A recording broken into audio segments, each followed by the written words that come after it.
Ayan na. Ready na ang biko. Sa kalag-kalag. Okay ta guys, og biko.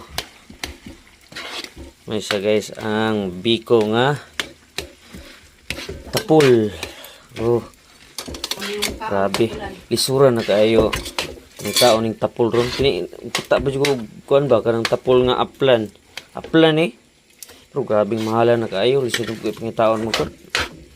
Tag 80 na kaayong kilo. Muna nga, siya na mo ha, mahal kaya, di ko manghatag ani. Uy, ilain ang dukot day. Ang dukot nakens.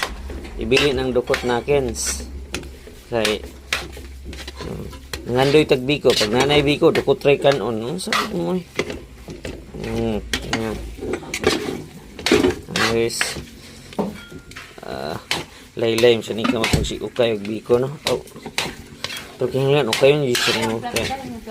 Kung dili nimo okay yung tarong, di po na-mix og maayo ang iyang latik.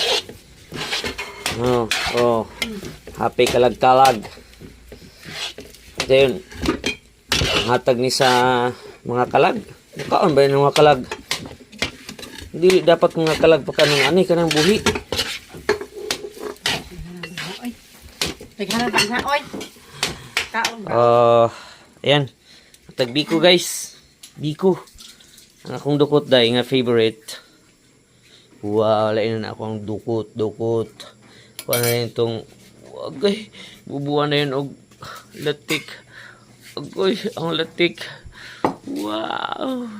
Bubuhay pag latik. Parisan og bulad. Parisag bulad. Kalame.